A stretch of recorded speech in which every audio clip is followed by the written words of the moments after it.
Este é o meu adeus. Levo de vós a lembrança mais bela e única de uma igreja. A primeira assembleia de jovens seguidores de Jesus.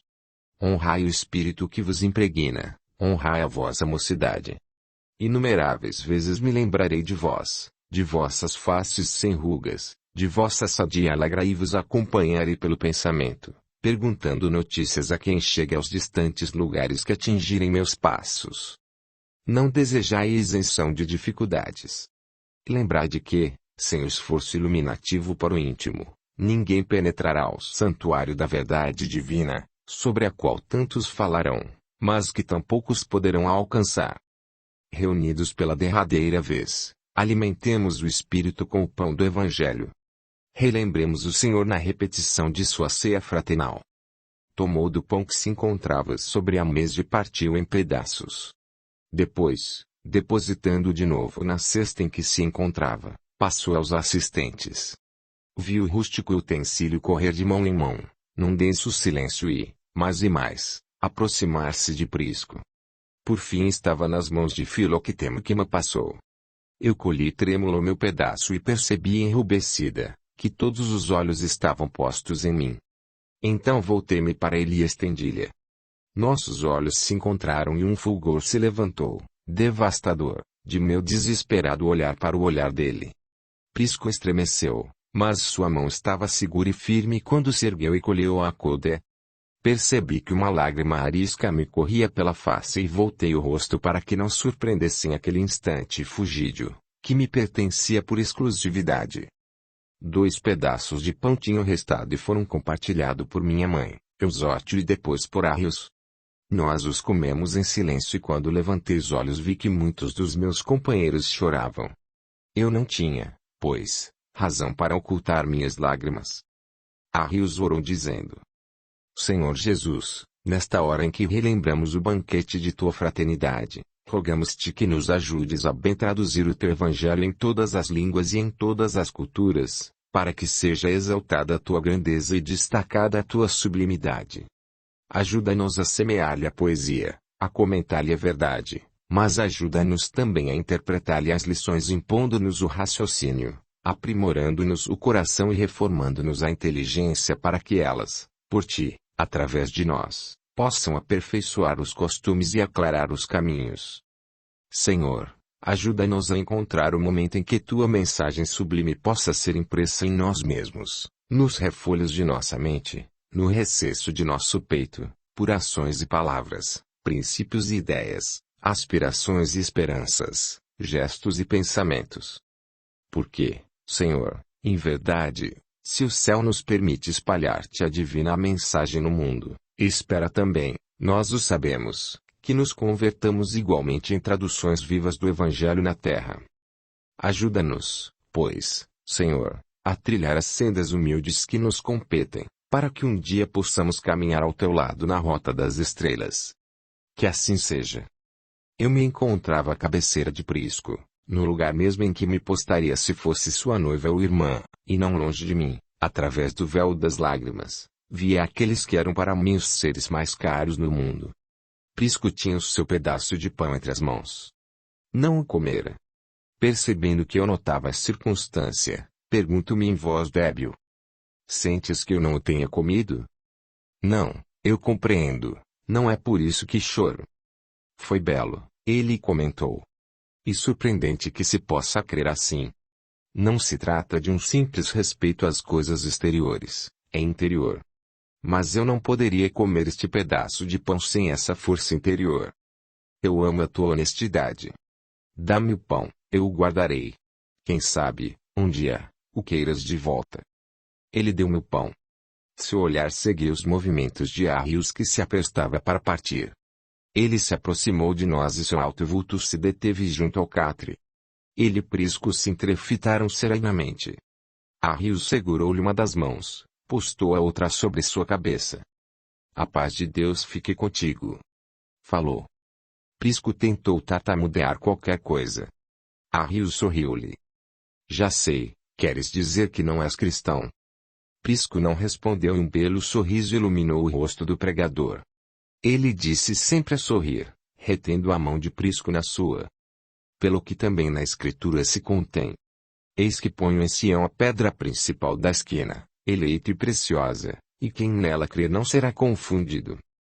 Olhou em torno, lentamente, as paredes enegrecidas pelo tempo, a esplanada, as águas do rio a correrem diferentes. Em derredor os outros esperavam em silênio. Arrius e Eusote não permitiram que levassem seus farnéis. Eles próprios os puseram aos ombros. Arrius virou-se para a porta e caminhou em direção a ela. Eunóico abriu e eles saíram. Fiquei para trás olhando a sala imensa que se despovoava. Queres vê-lo partir? Vai. Mas eu não me movi. Peço-te que vás. Ele insistiu. O que posso dar-te para ter o direito de tomar-te algo? Fico contigo. Ele olhou-me fixamente. Depois disse. Arrasta o catre para junto da porta, de modo que eu possa fechá-la e abri-la, quando voltarem. Posso fazer isso. Atende ao que te peço. Arrius falará antes de partir. Quiser ouvir o que tem a dizer. Tu me contarás. O que Arrius dirá será comentado vezes sem fim. Tu ouvirás. Muitas vezes falaste em tua fé sem que eu pedisse. Agora que te peço não me queres a não tender. Não respondi. Agarrei-me aos pés do catre e arrastei-o para junto da porta. Ele se ergueu e segurou seu portal. Põe a tranca ao alcance de minha mão. Atendi-o. Saí, dei alguns passos e olhei para trás. Ele me fitava com aquele seu modo tristonho, que a fraqueza acentuava. Não sei o que se passou comigo. Uma súbita emoção estrangulou-me a garganta. Atirei-me em direção a ele e nos abraçamos. Até onde vai a tua dor? Perguntei entre lágrimas. Até onde vai a nossa dor? Ele sussurrou. A vida tem exigido de ti exatamente o que não desejarias. Ele afastou-me a cabeça e olhou-me nos olhos sorrindo frouxamente. Como te atreves a dizer-me isso? A vida deu-me a ti, embora não para que eu fique contigo. E se queres insinuar alguma coisa, fica sabendo que os últimos dias não têm sido tão ruins assim. Esta última frase foi como um raio de luz em minha noite. Sorri. Todos têm sido bons. Ele prosseguiu. Uma bondade diferente. Correm riscos por minha causa, cuidam-me indiferentes à paga que possam ter. Todos tentamos viver aquilo que aprendemos. Ontem à noite estive pensando sobre tudo isto. E pareceu-me que não poderias ser outra além do que és. E talvez eu próprio não te pudesse aceitar de outra forma. Creio que em meu coração eras assim. Tinhas de ser assim. Eu não esperava por aquelas palavras. Elas me soaram envoltas numa poeira dourada de sonho. Pela primeira vez meu jovem coração tinha a impressão de que ia estourar de alegria. Nós nos olhávamos face a face e algo de maravilhoso parecia unir-nos em cadeias inquebráveis. Os olhos dele cresceram em direção aos meus. Ele me beijou demoradamente ali na porta. Vai agora. Disse com suavidade. Saí e ouvi quando a tranca desceu. Ele fechara a porta. Corri um bom pedaço até encontrar o grupo. Em instantes alternados, em pequenos magotes ou sozinhos, atingiam a estrada do porto. Santo Deus, fez minha mãe. Deixaste o pobre rapaz a sós. Ele pode se levantar. Fechou a porta pelo lado de dentro. Não há perigo. O perigo maior já passou. Explicou mamãe. Precisa agora de alimentos fortes para se restabelecer. Coisas que não temos em nossa casa. Infelizmente. Por isso vos digo. Já é hora de pensarmos em seu regresso. Eu me sentia louca de alegria. Aquela última frase projetou uma nuvem de tristeza em meu espírito. O tempo passara e era preciso pensar em sua volta. E depois, como tudo seria? Possivelmente Prisco estaria exposto a novo acidente. Escapa-se uma primeira vez. Mas, uma segunda. Percebi que, por egoísmo, tinha sido bom sabê-lo na fortaleza, ainda que ferido, mas não correndo risco de vida. Estava tão perto. Bastava que eu corresse pela margem do rio. Nós acabávamos de ter um breve momento de esquecimento e esse momento fora pura e clara felicidade.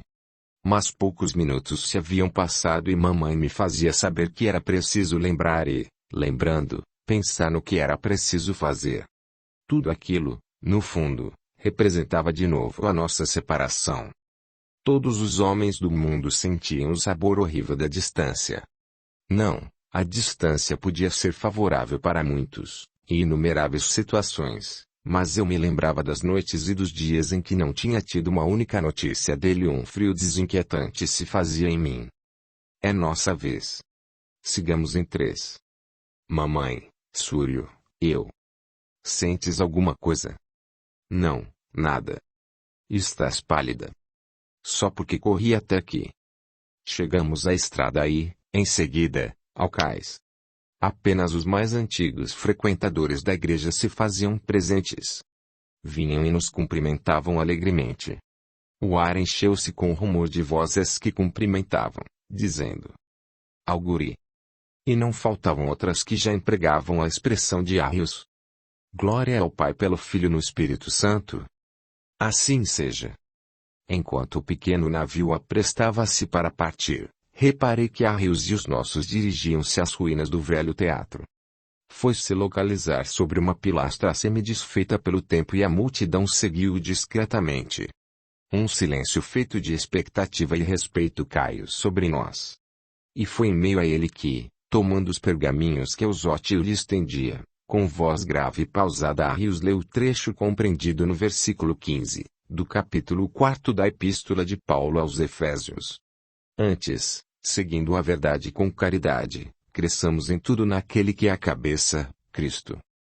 Fez uma pausa significativa e prosseguiu no tom de severidade e melancolia que, para sempre, eu seria capaz de recordar. Irmãos, lembramo-nos todos de que, erguido sobre a verdade, Jesus silenciou ante Pôncio Pilatos. Por que silenciou o Mestre? Perguntam muitos, e talvez seja difícil responder.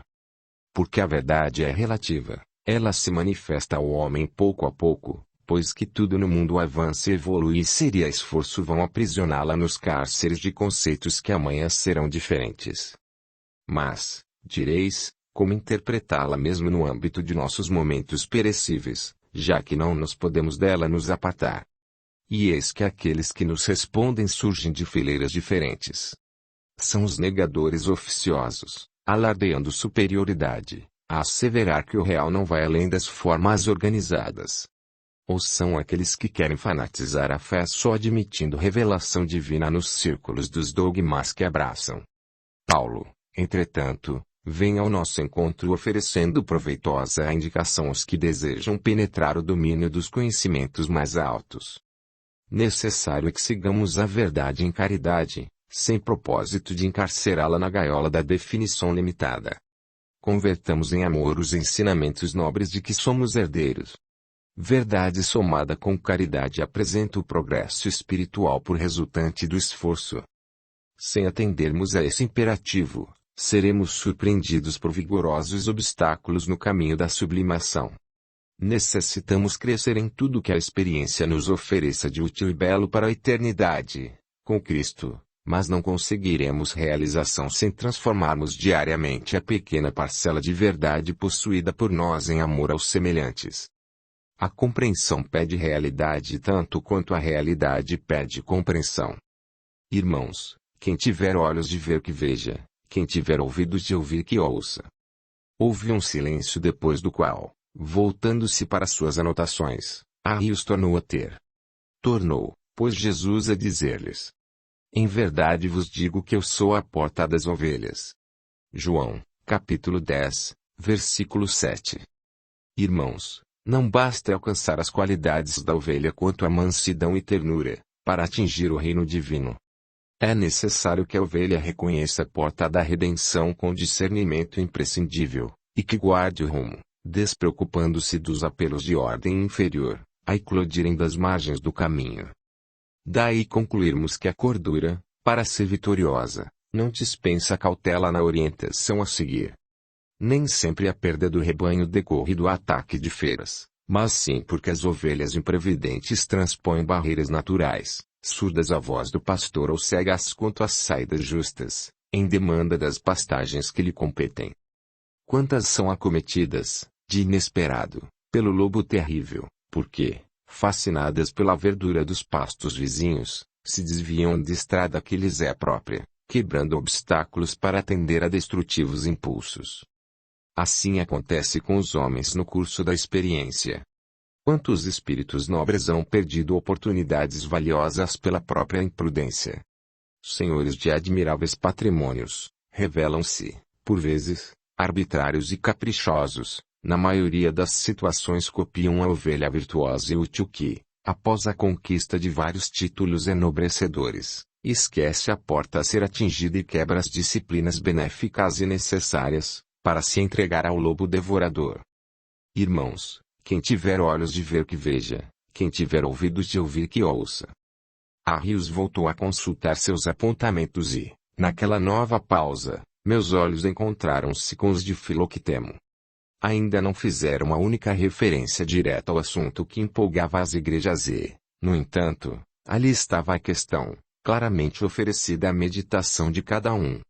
Lançando mão dos evangelhos, numa conscienciosa intenção de não arrebatar os ânimos, mas de apenas levar cada criatura a concluir por si, dava-nos meridiana resposta a dúvidas e hesitações. Sua voz se fez outra vez ouvir. Segunda Epístola de Paulo a Timóteo, capítulo 1, versículo 13. Conserva modelo das sãs palavras. Irmãos, distribuamos os recursos que a providência nos encaminhou às mãos operosas. Todavia não nos esqueçamos de que a palavra confortadora ao aflito representa serviço direto de nosso coração na sementeira do bem. O pão do corpo é uma esmola pela qual sempre receberemos a justa recompensa. Mas o sorriso amigo é uma bênção para a eternidade. Enviemos mensageiros ao socorro fraternal, contudo não deixemos pelo menos uma vez ou outra de visitar o irmão doente e ouvi-lo em pessoa. A expedição de auxílio é uma gentileza que nos angariará simpatia, no entanto a intervenção direta é no amparo ao necessitado conferir-nos a preparação espiritual à frente das próprias lutas. Subamos à tribuna, sim, e ensinemos o caminho redentor aos semelhantes. Todavia, interrompamos as preleções a fim de assinalar o lamento de um companheiro na experiência humana, ainda mesmo quando se trata de um filho do desespero ou da ignorância, para que não percamos o senso das proporções em nossa marcha.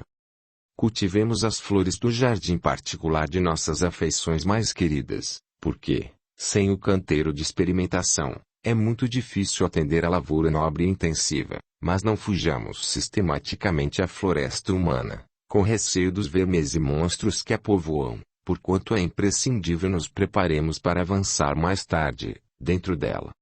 Nos círculos da vida não ouvidemos a necessidade do ensinamento gravado em nós mesmos.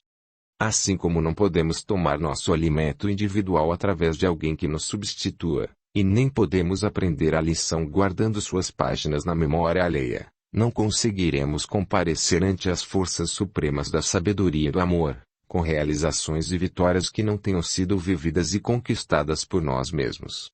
Conservemos, pois, conosco, como nos manda Paulo, o modelo das sãs palavras. Irmãos, Deus nos abençoe a todos. Arrius desceu para o meio da turba. Bem, disse Cúdio ao meu lado. Disse tudo quanto deveria dizer. Não disse. Viramo-nos e havia 2 jovens desconhecidos ao nosso lado. Faltou dizer que religião ou filosofia pode inspirar todas essas maravilhas. A palavra de Deus soou pela boca desse homem.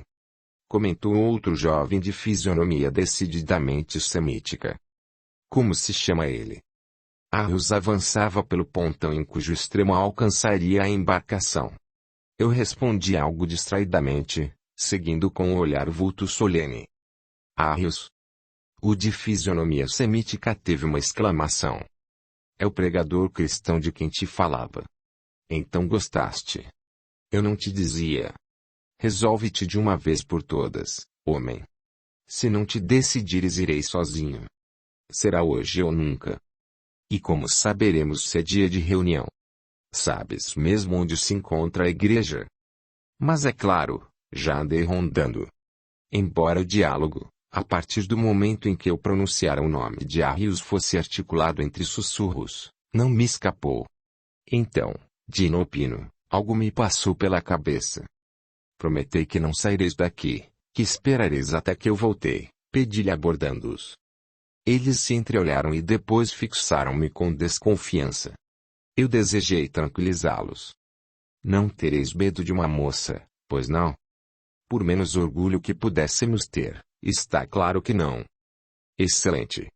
Eu volto num minuto. Eu já se encontrava no barco.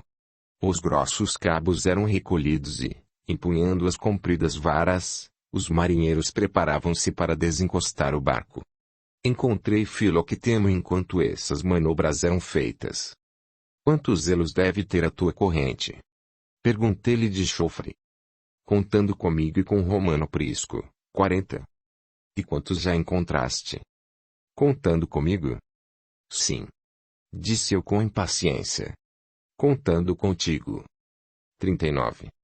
Eu silenciei desapontada, ele todavia se interessara pelo assunto. Cogitou um pouco antes de insistir comigo. Que novidade tens? Se te faltassem 2, eu diria tê-los encontrado. Filoctemo sorriu. Vamos lá, onde estão? Tomei-o pela mão e levei-o através da multidão. E, para surpresa minha, onde eu deixara os 2 jovens havia um só. Detive-me encabulado e mostrei-o a Filoctemo.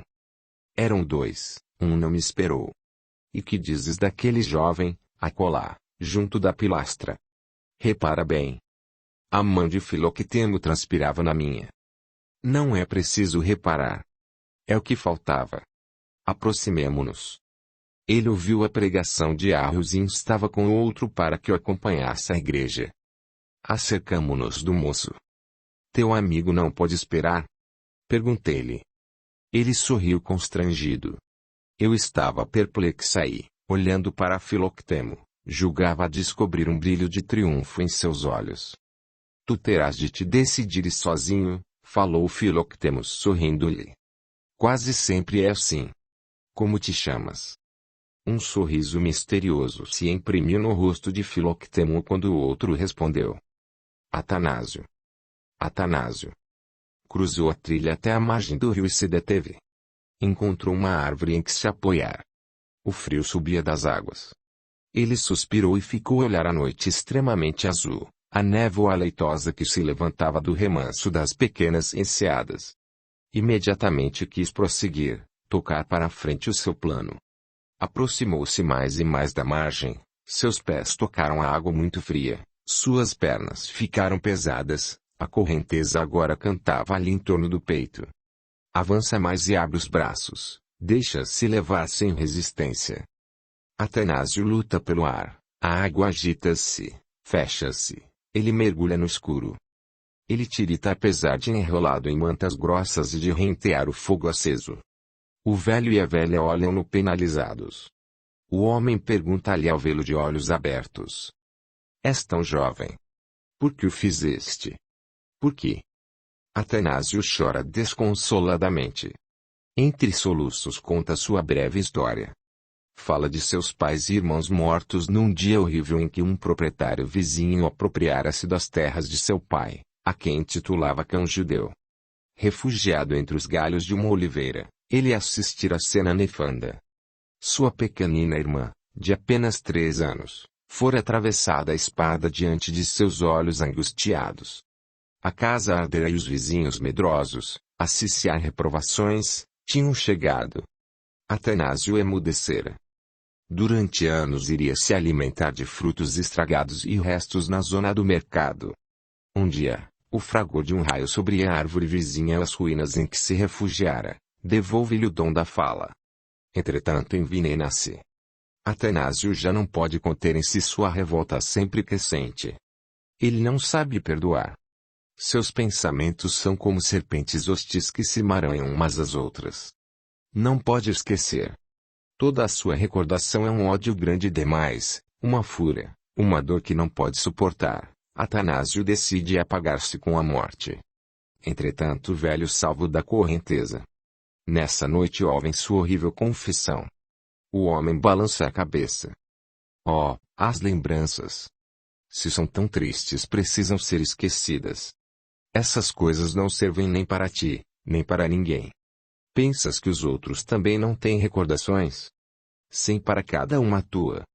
Mas esta é, seguramente, a primeira vez em que tu as pões para fora. E isso é bom. Aprenderás a esquecer, eu te garanto. Atanásio permanece na companhia dos velhos. Acompanha-os nas lides da pequena gleba e, de pouco em pouco, narra-lhes os incidentes negros de seu passado. O casal ouve-o pacientemente. À noite, à luz das velas, o ancião lê um manuscrito que traz guardado cuidadosamente, envolto em panos de linho. Às vezes leem-no juntos, mas não o convidam para ouvir. Atanásio ocupa um cômodo independente, mas sua curiosidade se acende. Quer revoltar-se, sentir-se eliminado, mas já teve as primeiras lições de humildade. Roga permissão para ouvir a leitura dos serões. O velho sorri. Muito bem. E vais aprender a ler para ocupar nosso lugar. A vista vai nos faltando. Tens bons olhos. E da primeira vez a voz do velho repete. É preciso perdoar 7 vezes 70 vezes. Se te bateres na laça esquerda, oferece também a direita. Entre aguilhões e espinheiros, serve e passa. Nessa noite, ainda, lê-se o episódio do Gólgota. Perdoa-lhe, Pai, eles não sabem o que fazem. Diz Jesus agonizante. A figura do Mestre, serena e acolhedora, já vive nas lembranças de Atanásio, aos poucos espancando as trevas com suas doces claridades. Todavia o rapazelho se choca. Ele não poderia esperar o desfecho que lhe oferecem. Está tenso, de cabelos arrepiados. Jesus agoniza no madeiro do suplício. Entretanto, na outra noite surge vencedor da morte no esplendor da ressurreição. A alma de Atanásio se rejubila. Seus pais, seus irmãos levantam-se do túmulo quando Jesus ressurge triunfante. E, junto dele, estão todos os perseguidos, os injuriados. Nessa noite, bem tarde, Atanásio retorna às margens do rio. Apoia-se no tronco de uma árvore, olha a névoa esgarça sobre as enseadas enluaradas e põe-se de joelhos. Perdoa-me, Senhor, como perdoaste e ensinaste a perdoar. E porque, por minha vez, também aprendo a perdoar, ajuda-me, Jesus, a esquecer. Gosto de teu nome, Atanásio.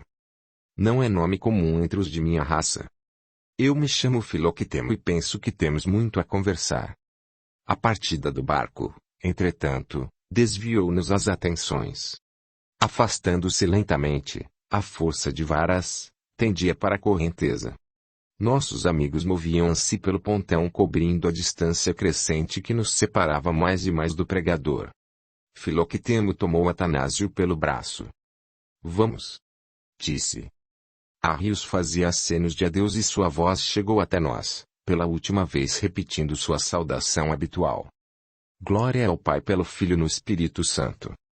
Reunidos, emocionados, agitando as mãos em gestos de adeus, meus amigos, o grupo de Cibício, respondia em coro. Glória ao Pai pelo Filho no Espírito Santo. De onde eu estava podia ainda haver-lhe os olhos escuros, de expressão sempre severa e triste, embora bondosa. Depois a distância foi-lhe roubando os traços, ficou-lhe o vulto alto na murada e depois nem isto. Voltei para onde mamãe estava. Para ela aquelas horas transcorridas, desde a chegada de Arrius e Eusótio, tinham sido algumas das mais belas de sua vida. Ouvi que Filoquitemo dizia ao recém-vindo. Ponto. E seria feliz se viesses conosco. Foi verdadeiramente ótimo que tenhas chegado a tempo de ouvir Arrius. Em breve o grupo todo estará aqui. Conhecerás um por um. Eu pensei. Como ele confia. Eu desejei ser como Filoquitemo. Havia um caminho ensolarado passando por dentro dele. Fiquei a reparar quando o grupo os cercou. Era estranha a aceitação que tinham das deliberações tomadas por Filoquitemo. Sua liderança era suave e amável, fruto de uma autoconfiança ganha em dias perigosos de crise e definições. E a prova de que a adesão de Atanásio era definitiva foi vê-lo envolvido nos comentários comuns. O entusiasmo de Atanásio para com Arrius era sincero e ele o demonstrava em palavras apropriadas. Acácio perguntou com a simplicidade que lhe era natural. A consecratio de Meliton poderia ser comparada ao que tivemos hoje? Mesmo os estranhos se impressionaram. Por que não podemos gritar aos quatro ventos que somos cristãos? Disse Cúdio com euforia. Sim, é maravilhoso o cristianismo e é incrível que queiram danificá-lo, mistificando-lhe os princípios, modificando-o para pior. A religião de Jesus, entretanto, nos séculos futuros se erguerá de suas cinzas. Arrius não atacou a ninguém. Ele não aprova conflitos no seio da igreja. Foi claro. Deseja apenas que cada um cumpra com seu dever. Nosso dever é manter a religião tal como foi ensinada à mulher samaritana, isto é, em espírito e verdade. Só em espírito e verdade. Os que esperavam uma palavra de fogo estão decepcionados. Arrius legou-nos, para debate e meditação, o problema da compreensão da verdade e do exercício da verdade. A verdade abstrata, a verdade na alma da coletividade, a verdade dentro de nós mesmos. Arrius. Como perdurará o seu nome nos séculos a vir? Conforme os interesses vencedores. Não poderia haver momento mais feliz para inaugurarmos nossa casa de trabalhos, nem mais propício. E essa aglomeração no Ancoradouro não terá despertado curiosidades. É melhor partirmos. Em breve percorríamos a trilha conhecida. Eu viera por ali com a alma cantando de alegria, mas agora um véu toldava essa irradiação, pois ele devia partir, devia ir-se embora. Falávamos tanto do amor, da força do amor, só ele é capaz de fazer as criaturas felizes. Eu amava e sofria. Amar doía. Chegamos à porta e batemos. Ninguém respondeu. Tentei outra vez, já levemente aflita. Mamãe forçou a porta e ela se abriu. Eu chamei. Chamei de novo. Minha voz sulcava e o silêncio penumbroso das arcadas pareceu-me desolador e fúnebre. Fiz um movimento para entrar, porém mamãe me conteve espantado e contrafeita. Libertei-me dela e transpus o limiar. Vi o seu catre vazio. Corri à esplanada, depois às celas. Estava tudo vazio. Voltei andando pesadamente até a margem do rio e fiquei olhando as águas que corriam, barrentas e opacas. Outras pessoas tinham chegado, pois ouvia a voz de mamãe em explicações precipitadas. Depois outras vozes se misturaram à dela, mas esses sons se distanciaram em meus ouvidos. Tive a impressão de que as águas cresciam até mim, lisas, cintilantes, no seu monótono tom ocre e amarelado. Uma coisa fria tocou-me a face e eu não vi mais nada. Capítulo 25. Prisco pedira a Nicalo que o levasse de volta a Sebastes. Sobre a mesa encontraram a dipticha na qual Nicalo deixara o recado. Prisco não ignorava os perigos que corríamos com ele ali. Conforme escrevera agradecendo para evitar que a bondade de todos ainda o retivessem, rogara a Nicalo que aproveitasse a nossa ausência. Vi-me de novo entre os acontecimentos de todos os dias. Jante veio contar-nos que Prisco, alegando o extremo estado de fraqueza em que se encontrava, solicitara permissão ao legado para residir em casa de Nicalo. Ali encontrava-se entre servidores de confiança. Não sei como explicou sua ausência, mas a desculpa foi plausível, uma vez que não ouvi referências a respeito. Entretanto eu sabia que uma sombra de perigo prosseguia pairando sobre a sua cabeça. Esse perigo estendia-se a nós, uma vez que o homem continuava mostrando-se nas colinas. Seguia os nossos movimentos. Corona não o ignorava. Vivia desassossegado e frequentes vezes latia em direção aos cabeços. Depois que, de pura tensão, eu desmaiara nas ruínas, um dia Nicalo veio falar comigo. Tu e ele tendes de viver. De um ou de outro modo é preciso assegurar condições para isso. Se te abates tudo ficará mais difícil para ele. Eu precisava me acostumar à sua ausência e me satisfazer apenas com as notícias ocasionais. Lembraria os momentos fugazes de alegria que havíamos partilhado e tentaria esquecer o restante. Faria 1000 pequeninas coisas esperando que as horas passassem, à noite deitar-me e ia remoendo meus pensamentos. E toda vez que alguém se aproximasse da casa meu coração começaria a bater descompassado, esperando que fosse dada uma notícia que não gostaria de ouvir. Nas reuniões, eu ficaria pacientemente esperando que Nica Lonjantius se lembrassem de dizer-me alguma coisa, que articulassem uma única palavra a seu respeito. Mas, se esquecessem, eu não teria coragem de lembrar-lhes e voltaria decepcionado e triste para casa, aguardando o ensejo de um novo encontro. Prisco era bastante romano para quebrar suas reservas a ponto de dizer a um deles que repetissem junto a mim uma palavra de saudação ou de carinho. Se porventura em um dado momento não aguentasse mais, teria um dos seus gestos extremos e viria a ele pessoalmente. Isso eu esperava e terminou por se dar. Meus companheiros encontravam-se eufóricos com o novo lugar que tinham arranjado. As reuniões sempre eram animadas e no final delas cantavam um daqueles hinos que tinham aprendido com Arrius e Osórtio. A música tinha a faculdade de me acalmar e naqueles últimos dias eu tinha adquirido o hábito de cantá-las nos momentos de tristeza e depressão. Havia uma especialmente que guardava minhas preferências. Tinha uma bela melodia e suas palavras diziam mais ou menos o seguinte: Jesus é o caminho permanente. Por essa via bendita chegam as sementes para o aprendizado e a elevação. Se o terreno do teu coração vive ocupado pelas ervas daninhas, cultiva-o com carinho, abrigando as sementes celestes nas leiras de tua alma. O verbo é humano, mas as palavras do Senhor são imperecíveis. Aceita-as e cumpre-as, pois, se te furtas ao imperativo da eterna vida, cedo ou tarde o anjo da angústia nos visitará a alma, indicando-nos novos rumos. Graças às facilidades conseguidas por Esmaragdo, voltamos outras vezes à prisão. Repetimos nossos esforços para o reconforto daquelas infelizes criaturas.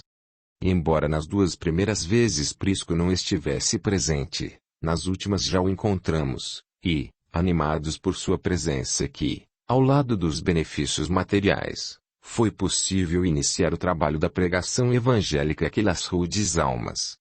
Essa tarefa era realizada em forma de conversa em que pequenas histórias consoladoras eram empregadas. E de todos nós, o obreiro mais devotado era Cúdio, o jovem que por ali transitara na qualidade de infrator da ordem. A confiança que Filoctemo parecia depositar nele era uma próspera sementeira em seu coração. Obtivera emprego junto a próspero oleiro da cidade e, constante e dedicado, Cúdio dividia-se agora entre os pesados trabalhos e as reuniões na fortaleza. Mas as notícias que chegavam das cidades da costa continuavam alarmantes. Em breve, por medida de precaução, teríamos de interromper as visitas aos cárceres. A prudência mandava que fôssemos cautelosos.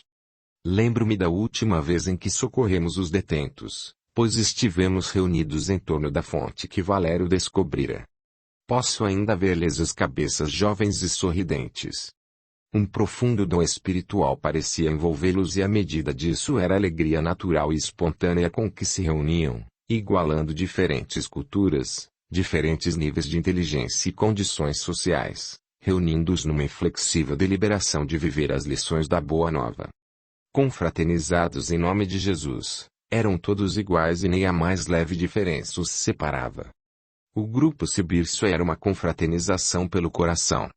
E hoje quando vejo as lições rudimentares da física, versando sobre os vasos comunicantes, não sei por que me lembro deles, talvez porque me ocorra que um sistema espiritual da mesma lei funcionasse no grupo e eles se igualassem e se identificassem abastecendo-se pelas correntes do sentimento verdadeiro. Eu vi Prisco nas últimas vezes em que visitei a prisão. Quando chegávamos já estava lá.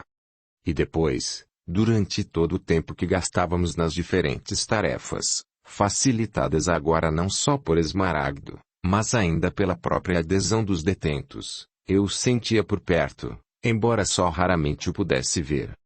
Ele se fazia mais forte, mas aquela sombra dúbia e triste não se desanuviava em seu rosto.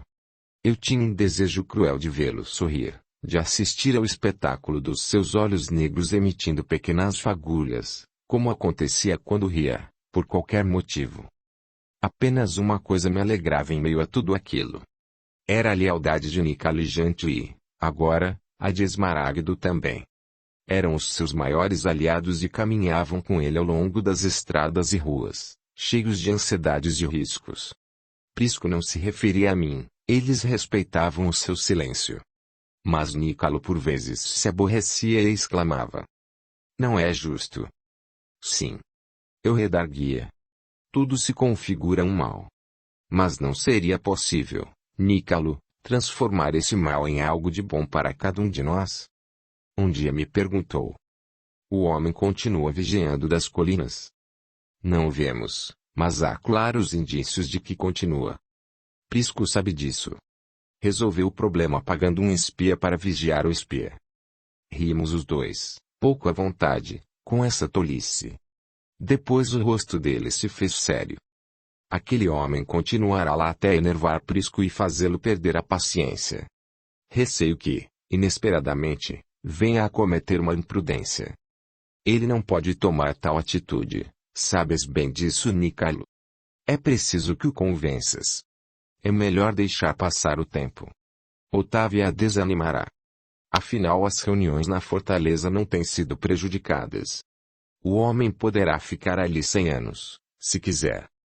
Mas eu sabia que ideias andavam na cabeça de Prisco, pois, de enervante maneira às vezes também me ocorriam. Via aquele homem diante de Otávia, com seu ar de raposa, ao ser interrogado. Ela quer saber a que horas se deu isto ou aquilo. A que horas saí, entrei. Onde fui, o que fiz. Se alguém nos visitar, a que horas entrar e sair esse visitante. Eu ia para a cama e por vezes passara noites inteiras vendo a cara enrugada do homem, sabendo-o lá fora, esperando. De certa forma aquilo significava que Prisco estava proibido de ir até ali. Eu imaginava sua mentalidade cuidadosa, lenta, cheia de susceptibilidade, o seu reconhecimento dos direitos patrícios, o seu orgulho de raça e o seu orgulho pessoal que ela aprendera tão bem a ferir. O que estaria passando pela cabeça dele? O que estaria crescendo no espírito dele? Supondo que tomasse alguma iniciativa. Mas eu precisava, necessariamente, ignorar a marcha daquele processo. Não podia prever. E, assim, passavam-se os dias. Na semana seguinte à da partida de Arreus, Meliton, recordando as advertências quanto à tolerância que nos foram pregadas, e que seguramente tinham sido levadas ao seu conhecimento, convocou-nos para uma reunião geral na igreja. Comparecemos em massa, à hora prescrita. Acompanhei meus familiares, mas já não sentia a menor parcela de prazer. Os sentimentos antigos estavam mortos para sempre. Meliton repetiu inflamado, em seu púlpito, que, sem fazer de Jesus um Deus, o monoteísmo cristão não poderia substituir o politeísmo e acolher a filosofia grega, convertendo o velho mundo. Na realidade, a filosofia grega não nos interessava naquele momento e, por outro lado, suas palavras não faziam sentido aos ouvidos da maioria dos conversos. Para nós, Meliton e os seus propunham apenas substituir um politeísmo por outro politeísmo. O novo Deus cristão, disse ele, reúne todas as qualidades e todas as vantagens para sair vitorioso. Não desejais a vitória do cristianismo? Esse Deus realiza o verbo da filosofia grega e da teologia esotérica, dá-lhe um corpo e uma história, toma o visível e acessível a todos, faz com que saia do plano do raciocínio para impulsioná-lo definitivamente aos planos da imaginação e do sentimento. Vede esta maravilha. Os cristãos podem dizer: vós filósofos tendes razão, o verbo de Deus veio, estamos certos disso, nós ouvimos. Crendo em Jesus, tomamos em proveito de nossa fé tudo quanto eles, os filósofos, entreviram sobre a existência desse verbo divino, mas tudo quanto é obscuro para eles, é claro para nós. Audiolivro realizado pelo canal Surya Chand Audiobook. Assim, de acordo com Meliton, o cristianismo se serviria, de um lado, da filosofia para demonstrar ao povo a existência do verbo e de outra parte do hábito que tinha o povo de acreditar nas encarnações celestes para demonstrar aos filósofos que o verbo, que eles conheciam e do qual afirmavam existência, tinha verdadeiramente encarnado. O Deus novo, tornado homem. Repetia ele. Conduz ao monoteísmo rígido, ao deísmo. Eu concordava com ele num ponto, a saber, o deísmo com Jesus, tal como nos chegava pela narrativa dos 3 primeiros evangelhos, não poderia absorver a crença filosófica, não abordava de nenhum modo o problema da natureza divina e não dava povo e manjar da imaginação, a ideia dos seres invisíveis e cujas encarnações estava acostumado. E para nós estava bem claro, igualmente, que a ideia do Deus-homem, verdadeiro Deus e verdadeiro homem, seria a base da construção de uma religião nova, o início da formação dos dogmas, a fonte de símbolos e de cultos, com uma tremenda força de propagação no seio das massas pagãs daquele tempo. Era o dogma fundamental. Posso ainda hoje lembrar uma frase característica de Meliton, repetida aquela noite. A cruz despojada do homem-Deus, a cruz nua de Arius, sem apresentar o Verbo de Deus para ser adorado, não tem forças e nem virtudes para mudar o velho mundo. E, para nossa surpresa, ergueu um objeto oculto no púlpito. Era uma cruz habilmente entalhada e nela, esculpido com muito gosto, em cera, pendia, morto, o corpo de Jesus. Um frêmito percorreu a assistência. Era aquela primeira vez que eu vi um crucifixo. Foi naquela reunião que, para nós, se definiram, definitivamente, as posições, separando-nos de uma vez por todas e pondo, de um lado, os novos cristãos que se passariam a se chamar católicos, e nós outros remanescentes, de cristãos primitivos, que ainda nos poderíamos denominar gente do caminho. E isso ficou bem claro quando Meliton terminou de falar e nos erguemos como se fôssemos uma única pessoa e começamos a nos retirar. Meliton se enfureceu. Ainda do púlpito nos interpelou. Não quereis a vitória, não sois católicos? Foi João quem serenamente respondeu. Não, Meliton, não somos católicos, somos apenas cristãos. Alguma coisa não tocou meu coração enquanto saía. Tive vontade de chorar ao olhar o pátio, os pés de tamarineiros, aquele ponto da calçada onde, certa noite, quando caíra uma ligeira chuva, eu me encontrara com o Prisco. Aquelas paredes tinham assistido ao meu crescimento, às minhas preces, minhas secretas dores e aos júbilos de minha fé. Não ia voltar nunca mais. Aquela estação terminou, veio o outono, quando as árvores ao longo do rio se avermelhavam e depois perdiam as folhas. Certa manhã uma estranha sensação acordou-me. Assentei-me na cama cheia de susto, com o coração a bater desgovernado. Abri um pouco a janela. Não havia nenhuma aragem e as luzes do dia começavam a matizar a noite. Atravessei a casa e abri a porta. Todos dormiam. As colinas estavam escuras e eu desci a escada. A atmosfera pareceu-me sombria e uma impressão de dor se apossou de meu coração. Corona dera a volta em torno da casa e agora estava ao meu lado, calma, espreguiçando-se. Se houvesse alguma coisa a temer, o seu profundo instinto já a teria alertado. Percebi alguém à porta e voltei-me. Era Cirilo. É muito cedo ainda. Disse-lhe. Também não pudeste dormir? Assentei-me e ele se acomodou ao meu lado. Não. Também não pude. Não quis fazer-lhe perguntas e fiquei a esperar que ele se decidisse a contar-me. Por fim disse, cruzando os braços sobre os joelhos e apoiando o queixo na mão. Um conquistador está na cidade. Assim eram chamados os oficiais encarregados do recrutamento de novos soldados e de receber-lhes o juramento militar. Tinham plenos poderes para arrolar todos os homens que fossem precisos. Achas que serás chamado? Sem dúvida. Não apenas eu, porém todos nós que mediamos em idade. Esmaragdo explicou-me como procedem. Recolhem diariamente as tropas regulares para, na qualidade de milites adscriptiti, irem substituir as baixas, conforme as ordens de Licínio. Prisco não seguiu ainda porque suas condições de saúde não lhe permitem. E Esmaragdo porque está responsável pela prisão. Tudo vai mudar e é pena. Gosto de minha vida tal como vai transcorrendo. Eu não soube encontrar uma palavra de consolo para dizer-lhe. Ergui-me, mas tinha as pernas frouxas e tive de apoiar-me às pedras. Minha garganta assecara-se, as mãos se enregelaram. Não gosto da vida militar. Não me agrada. disse meu irmão com voz cansada. Talvez não sejas recrutado. É difícil. Esmaragdo acha que o imperador não tem outra saída.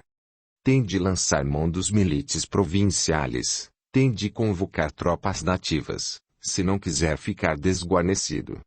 Segundo a lei, pelo delectus militum podemos ser convocados em prazo de horas, conforme a prescrição a que os romanos denominam tumulto. Nesse caso seremos chamados em caráter de milites subitarii, isto é, recrutados em caso de apuro, prescindindo das condições prescritas pela lei. De um modo ou de outro seremos recrutados. Mamãe já sabe? Ainda não. Julguei melhor esperar a fixação do catálogo. Talvez não sejas chamado. Repeti. É difícil, só Deus o sabe. Não demorou uma semana para que o catálogo fosse afixado. Era uma espécie de lista e ter o nome nela equivalia a estar convocado para servir no exército. Quase sempre dividia os nomes em 4 grupos, conforme as condições de fortuna, mas, bem como fora dito, realizando a chamada em caráter excepcional, os recrutas tinham sido incluídos na 4ª classe, a qual denominava teter, para prestar serviços militares a soldo, na infantaria. Entre outros tantos nomes desconhecidos, lemos ali os 38 nomes dos integrantes do grupo Cibício. O engajamento de João, frágil e sempre em precárias condições de saúde, pareceu-me uma brutalidade. O próprio Meliton não escapara aos olhos averiguadores do conquisitor, não lhe cabendo a menor prerrogativa religiosa, em face do poder da época. E essa ausência de força na religião, que nos séculos seguintes se fortaleceria mais e mais, ficou evidente quando ele lançou mão de um recurso ao qual denominavam exomosia, que se aplicava, por exemplo, para eximir-se alguém de uma missão ou de uma prestação, por incapacidade ou enfermidade, devendo afirmar, sob juramento, a verdade do motivo alegado. Seria subestimar a inteligência de Meliton supor que não tivesse encontrado um motivo suficientemente bom. Todavia ainda assim não obteve isenção. Eu procurava animar Cirilo, João e Eliano, cada vez que voltavam do quartel. Então dizia-lhes: contai-me tudo. Que foi que disseram? Por que foi que ficastes lá todo esse tempo?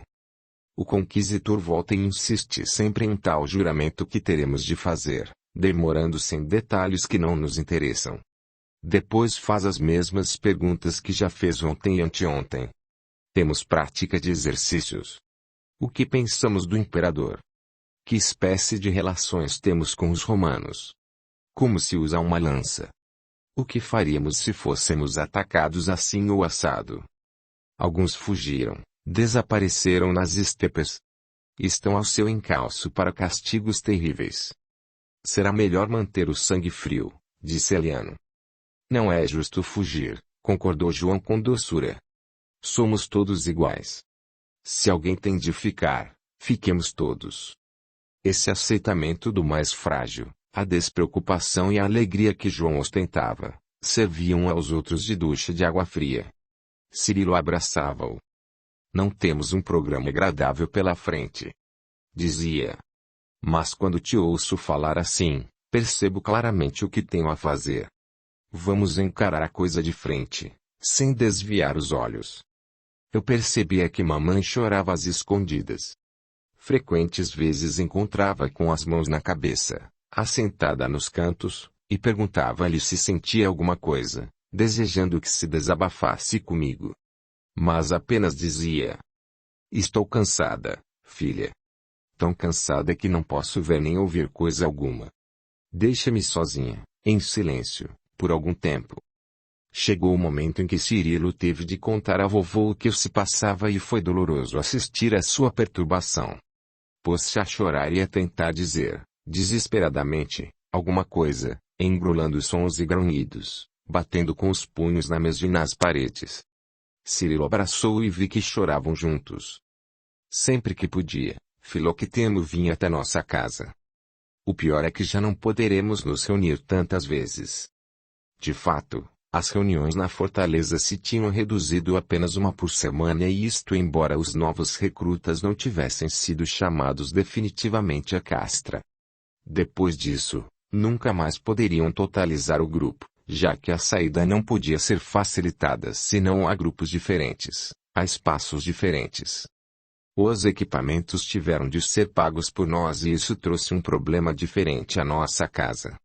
Mamãe passou dias revirando guardados, desocupando canastras, em busca de alguma coisa que pudesse ser vendida para atender aquelas despesas. Quando o agente em rebus surgiu, tentou mais uma vez dialogar com ele, explicando a nova situação surgida, porém foi tudo em vão. Vendemos o que foi possível, às escondidas, para que os estranhos não percebessem nossas dificuldades. Já não podíamos nos valer do fundo comunal, pois a organização da igreja se modificara. Todavia tanto fizemos que, por fim, os três tiveram o dinheiro suficiente. E um dia chegaram a casa cansados e carregados de coisas. O mínimo a que eram obrigados eram a galeia, a lorica, o ocreai, o clipeus e a asta, isto é, coisas como o capacete, a cota de malha, o escudo e a lança. Até que um dia foram definitivamente alojados na castra para os preparos físicos e as instruções necessárias. Vê-los engajados na 12ª Legião era coisa com a qual jamais teria sonhado em toda a minha vida. Agora a casa se tornara terrivelmente triste, o trabalho triplicado para nós. Voltei ao pastoreio e mamãe se encarregou de auxiliar vovô nos cuidados da plantação. Era terrível para mim vê-la chegar coberta de lama, depois de ter passado horas acionando a nora, sem o que a umidade necessária não seria levada à singela gleba. À noite, quando nos fechávamos dentro de casa, nossa conversa se tornava vaga. Ainda não faz frio, não achas? Minha mãe dizia. O aquilon ainda não começou a soprar. Ela erguia os olhos de seu trabalho. Como se arranjarão na castra quando o aquilon soprar? Seu olhar corria furtivo por mim e ela mudava de assunto, porém não de pensamentos. A balsa desceu o rio quando voltávamos. Foi triste não ouvir a voz de Cândido e Anjo. Eu percebi o olhar de vovô claro e quase vazio de expressão posto sobre nós. Gostaria que não tivesses que sair para o pastoreio. A trompa está boa. Julgas que ouviremos lá embaixo, se a fizeres que suar? Ora, certamente. E não estás contando com a companhia de Corona? Não sei. Não sei. Eu dizia. Mamãe, a prece nos defenderá. Vamos orar, vamos rogar que a confiança em Deus não nos falte.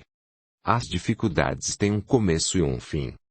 Abríamos nossas anotações, líamos ao acaso e, de cada vez, como que propositadamente, acertávamos com a linha ou trecho que nos podia animar e reconfortar. Então eu dizia, voltando-me para ela. Vês? Não estamos sós, nunca estamos sós.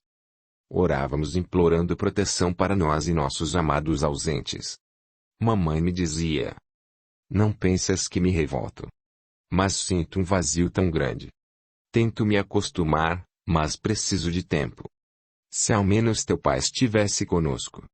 Quando uma mulher vai envelhecendo vai também se cansando. Sente falta de um companheiro, se não o tem. Os filhos, naturalmente, partem. É lei natural que partam. Mas, coisa estranha. Nunca pensamos que vão partir um dia, até que chega esse dia. Eu me fazia de forte, ia buscar a lã e distribuir o serviço. Ficávamos a cardar ou a tecer à luz da candeia, até que a fadiga nos vencia. Íamos para a cama sem olhar para os cáteres vazios, mas ao desdobrar as mantas, a mente nos traía. Uma tarde, quando terminávamos a ceia, ouvi o ruído de um cavalo a galope. Corri à janela. Ao chegar ao alto da colina, o cavaleiro teve uma manobra estranha que me fez adivinhar a sua identidade. Rumou antes para a direita, depois para a esquerda, como a vistoriar os cabeços de pedra. Só depois tocou para nossa casa. Tive quase a certeza de que era Prisco e de fato era ele. Veio parar sob a janela em que me encontrava e me saudou.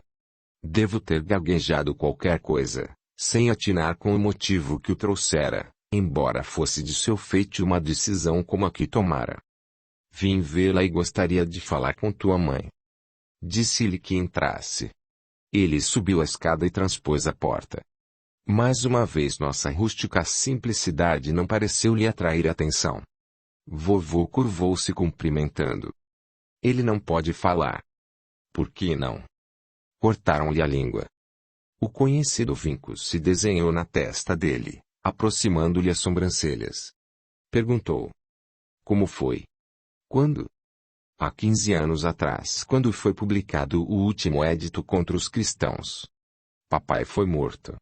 Vovô sobreviveu, mas chegou em casa mutilado. Era um assunto difícil e eu julguei preferível encerrá-lo. Mamãe não demora.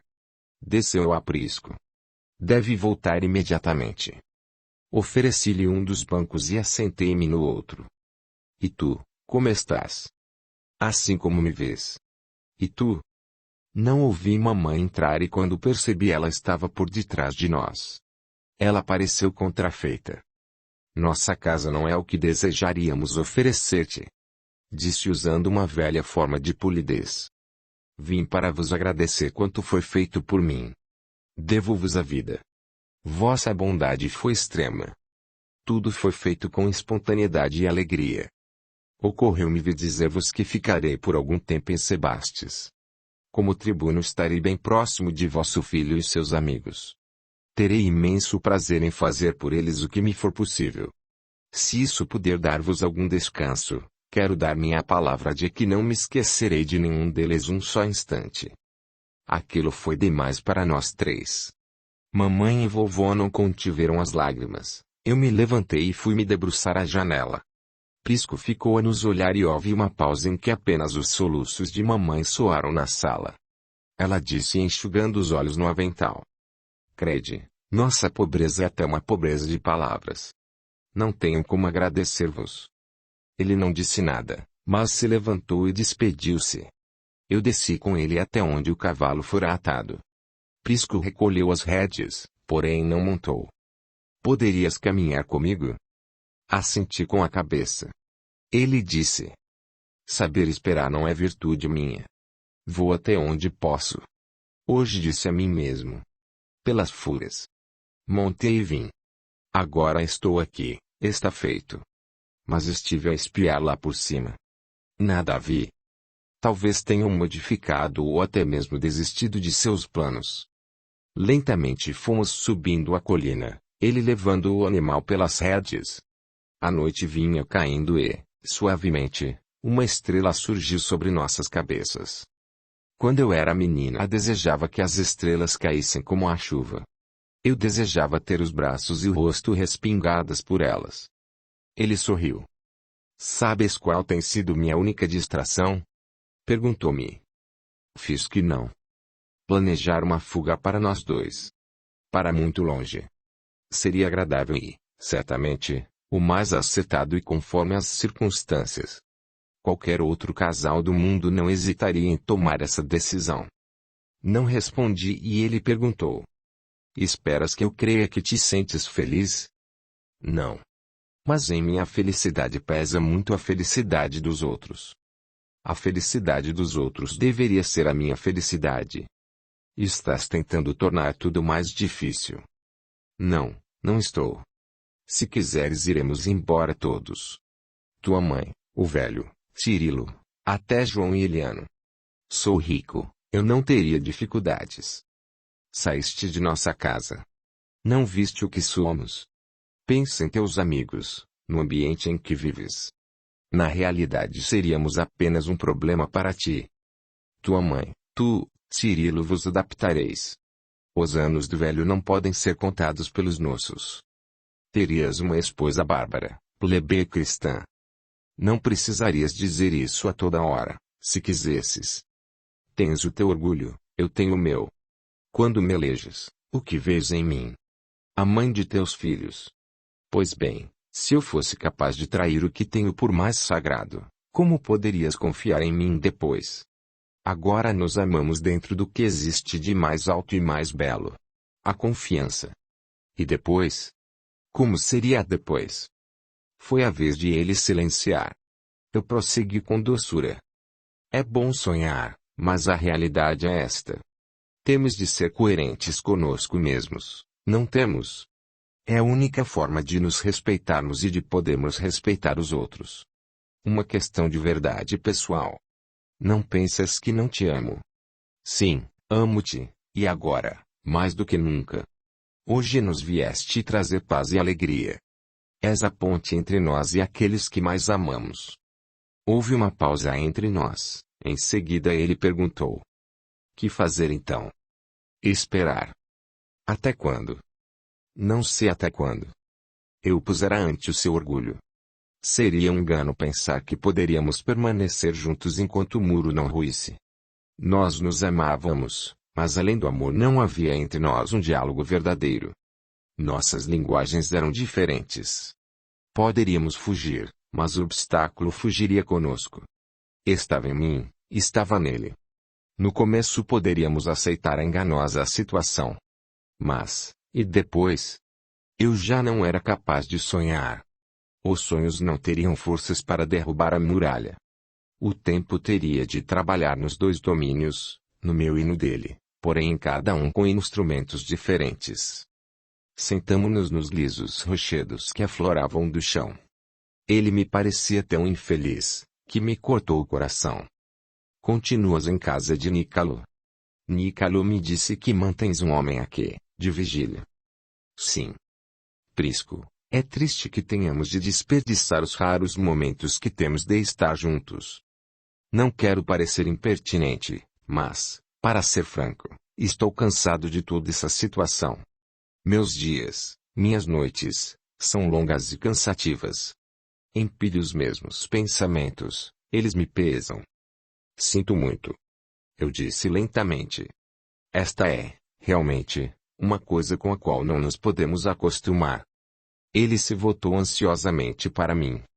Tomei-lhe o rosto entre as mãos e corri as pontas dos dedos pelos vincos do seu rosto. Até que o vi inteiramente desanuviado. Há muito não te vejo sorrir. Esta ruguinha, por exemplo, está se tornando mais funda, quase permanente.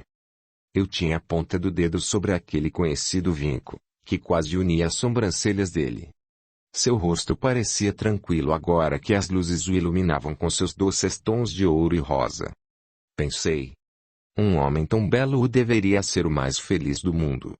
A beleza é boa. A beleza podia ser um tropeço. A mão dela escorregou do meu ombro até prender meus dedos. Sua expressão não mudou quando tranquilamente disse. Viver é difícil, viver não é bom.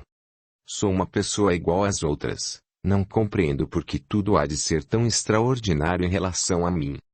Seria pedir demais, que a minha vida fosse como a de toda a gente. Mas, tu desejas mesmo isto? Na prisão do casulo, a lagarta julga preferível prosseguir coleando pelos troncos. Mas quando ganha o céu nas asas da borboleta, guarda ainda o mesmo propósito.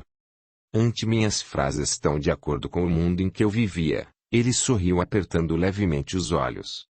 E aquela chispa que eu tanto amava cintilou em suas pupilas. Eis a menina que ainda vive em ti. É uma imagem simples, mas não uma infantilidade. Teu linguajar não menciona a esperança e eu tenho razões de sobra para mantê-la viva. Julgas que a vida se circunscreve a isto tão somente? Eu não partilho tal suposição. Sei que tudo prossegue para além do que os nossos olhos podem enxergar e os nossos ouvidos ouvir. Ele me olhou dubitativo e eu prossegui. Há mundos de glória além das provações que possamos sofrer. Prisco fez um gesto largo com o braço. Talvez tenhas razão. Quem sabe? Mas o que desejo é tão pouco e tão simples. Apenas o que a vida programa para a maioria das pessoas. Não está errado. As portas dessas altas moradas fechar-se-iam ao rapaz que almeja sua paz, o seu trabalho, a alegria de abraçar a mulher amada e seguir com ela através dos anos. Ultimamente tenho gasto horas a rememorar a casa de meu pai sobre o promontório, o jardim, a enseada, as pequenas ilhas, todos os locais prediletos de minha adolescência e que desejaria compartilhar contigo. Lugares que eram só meus, mas que já não posso tolerar sozinho. Há por detrás da casa um bosque de pinheiros e cedros tão antigos que ninguém jamais teve a coragem de cortá-los. Ali respira-se o perfume úmido da resina fresca e os raios do sol desenham, entre galhos, leques de pluma imponderável. Há uma trilha que desce coleando por entre os troncos, entre lianas e azaleas. Lá embaixo fica um pequeno vale cortado por uma torrente. É tudo uma beleza ali. Eu me deitava sobre a relva fresca e ficava horas inteiras, espiando as nuvens muito brancas correndo no céu puro e azul. Das encostas, do outro lado, vinha a voz dos trabalhadores que cantavam nas vinhas. Eu me sentia seguro e feliz. Gostaria de voltar a correr por aquela trilha levando-te pela mão. Lavaríamos os pés na água gelada e clara da torrente e colheríamos os frutos dos morangueiros silvestres. Ele se aproximara muito de mim. Eu sentia no rosto a sua respiração. Naquele tempo eu não partilharia com ninguém o prazer daqueles momentos. Mas já não penso assim. Terás entrado em meu jardim secreto. Eu quedara muda, emocionada a ponto de chorar. Quis dizer qualquer coisa e só pude articular. Eu gostaria. Oh, como eu gostaria. Ele suspirou. É tão pouco. E é demais para nós. Não, não. Eu disse apressadamente. Um desejo intenso é apenas uma promessa que a vida nos faz. Um desejo intenso é uma promessa que a vida nos faz. Ele repetiu pensativamente. Era quase noite e eu percebi que mamãe nos olhava pela janela. Levantei-me, ele também se levantou e montou a cavalo. Encontrarei uma desculpa e um meio para voltar. Então adeus. Aquela noite não foi diferente das outras, nem o dia seguinte. Saí bem cedo para o pastoreio, mamãe e vovô desceram para a plantação. Lembro-me de que ela mencionou o fato de que, naquele dia iriam começar a colheita. Depois daquele período estafante começaria o torpor dos meses do inverno. A visita de Prisco contentara a mamãe. Ela não estranhou, ou pareceu não estranhar o fato de termos estado a conversar. Não tocou no caso. Quando entrei fazia ruídos na cozinha e isso significava que estava satisfeita e disposta. A visita de Prisco fizera-lhe bem. Quando nos reunimos para o desejum, vovô sorria comendo o seu pedaço de pão. Guardei para sempre a lembrança daquela refeição a três, sobretudo de vovô, com os cotovelos postos sobre a mesa, em suas roupas rústicas, as mãos gretadas pelo trabalho intenso segurando a colher de pão escuro, o seu rosto encarquilhado que a barba branca envolvia, ligando-se aos cabelos também nevados. Seus olhos azuis estavam brilhantes e ele me fez uma mesura alegre quando me assentei. Em meu retorno viu apenas ligeiramente, pois haveria reunião nas ruínas e eu decidira comparecer. Quando mencionei minha disposição, mamãe decidiu-se a me acompanhar. Afinal uma parte dos nossos amigos recrutados estaria presente, talvez Filoctemo, Nícalo, João ou Eliano. Quem sabe o próprio Cirilo. Depois que tudo estava nos lugares e a casa fechada, mamãe explicou a vovô que íamos sair.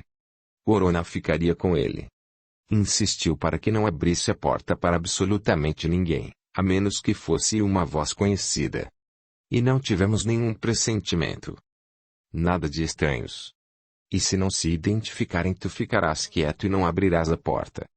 Ele assentiu com a cabeça e pareceu compenetrado fazendo gestos em direção à porta.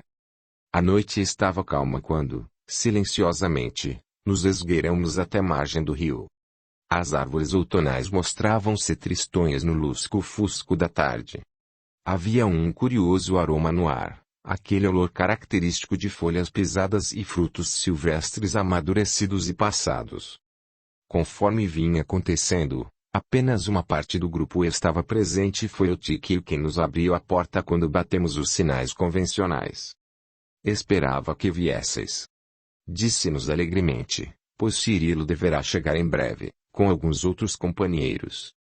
Aquela era a melhor notícia que poderiam dar à mamãe. E João? E Eliano? João e Eliano não estarão conosco. Vai ser assim agora, precisamos nos acostumar. Cirilo chegava dali a poucos instantes. Correu para nós e o apertamos nos braços, cheios de saudade e carinho. Não foi difícil descobrir a razão de seu atraso. Filoctemo e ele tinham ido buscar Gema. Mamãe estava comovida, mas libertou-os dos braços apontado a sorrir para onde se encontrava Gema e dizendo-lhe: Vai, Vai. Eu tinha minhas mãos presas nas de Filoctemo. Então, ele me perguntou, sempre te lembras de mim? Sabes que sim. Tudo me sai bem quando te tenho em meus pensamentos. E no meio de toda essa atrapalhada, é preciso que nos saiamos bem. Estava mais queimado pelo sol e mais magro. Ainda não me habituei a me ver cercada por tantos uniformes.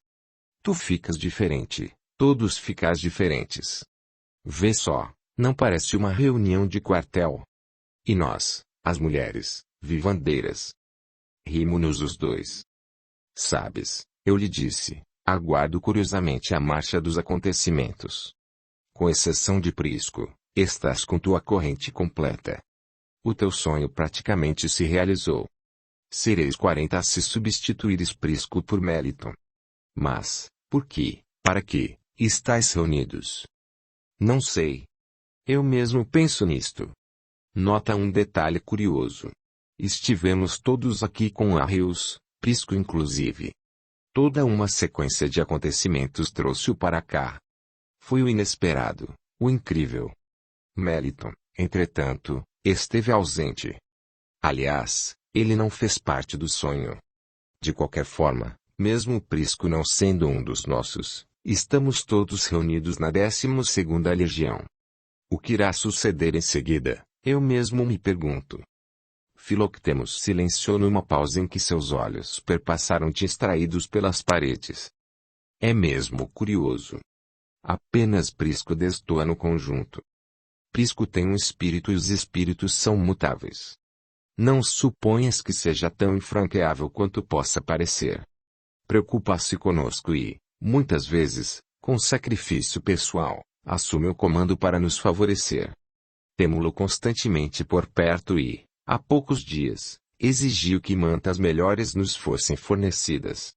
Tenho a impressão de que se sente bem conosco e se dirige a todos quando se põe a falar com Nícalo ou Jântio. Isso me alegra. Ele não parecia o tipo capaz de tudo isto, mas é. Um dia destes encontrei-me com ele no alojamento. O que pretendem os adversários de Arrius? Perguntou-me. Tentei explicar-lhe a questão da Trindade e ele fez uma observação curiosa. Alexandre e Atanásio são de Alexandria, não é isto? Sim, eu respondi. A religião dos egípcios possui uma Trindade Osíris, Isis e Horus. Essa personificação pode ser muito inspiradora. Eu apenas respondi talvez, mas fiquei pensando que ele poderia ter razão. De qualquer forma, procura sempre tomar as coisas mais macias para nós. Não precisava fazer isto, é um romano, um personagem da primeira linha. Creio ter motivos para acreditar em Prisco. A reunião teve início com estudos em tomo da primeira epístola de Paulo aos Coríntios, destacando-se o versículo 7 do capítulo 10, que diz assim: Não vos façais, pois, idólatras. A palavra foi franqueada aos presentes, quase todos participando com anotações oportunas e elevadas, em ambientes de grande paz. Deixamos as ruínas reconfortados. Filoctemo, Cirilo e Gema nos acompanharam até nossa casa. Seguíamos tranquilos, conversando em voz baixa quando, à distância, ouvimos os latidos frenéticos de Corona. No silêncio da noite o Tonissa tinham qualquer coisa de alarmante e fúnebre que fez com que meu coração se apertasse. Alguma coisa sucedeu. Disse Cirilo. Corona não costuma proceder assim. Fizemos menção de sair a correr, porém mamãe nos deteve com um gemido. Oh, Deus do céu! Tenho medo de deixá-los ir. Mas vovô está sozinho. Se estiver acontecendo alguma coisa é preciso que saiamos em seu socorro. Saímos a correr, um atrás do outro, pela trilha. O suor corria-me pelo rosto. Tropecei algumas vezes e foi preciso Filoctemo me amparar. E os ladridos alarmantes mais e mais se aproximavam de nós. Quando chegamos ao cotovelo de onde deveríamos subir para casa, uma nuvem velou a luz da lua. Mamãe outra vez nos deteve, segurando-me tão fortemente que meu braço doeu. Vocês ficam, disse com decisão. Deixem que eu vá primeiro. Vovô está velho, no fim da vida. A mim, pouco importa. Ficai atentos. Eu ordeno.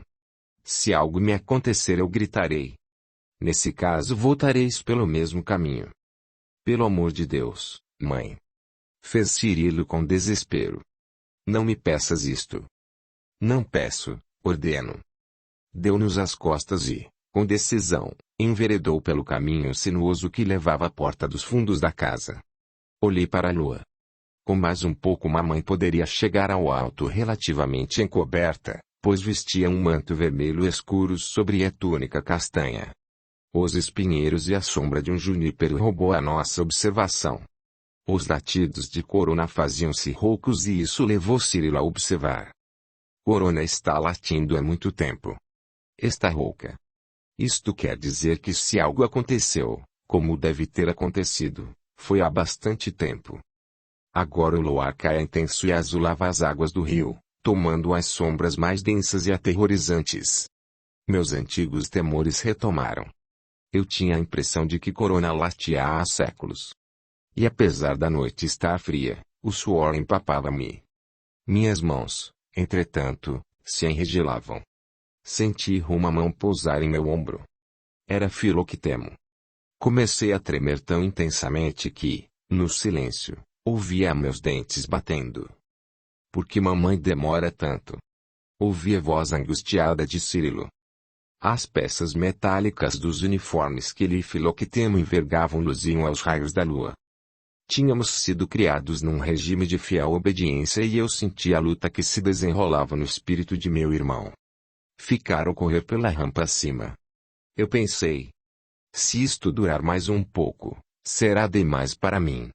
Filoctemo me abraçou no momento exato em que meu corpo pendeu. Não sei quanto tempo de inconsciência tive ali. O frio metálico de seu peitoral foi a primeira impressão que tive.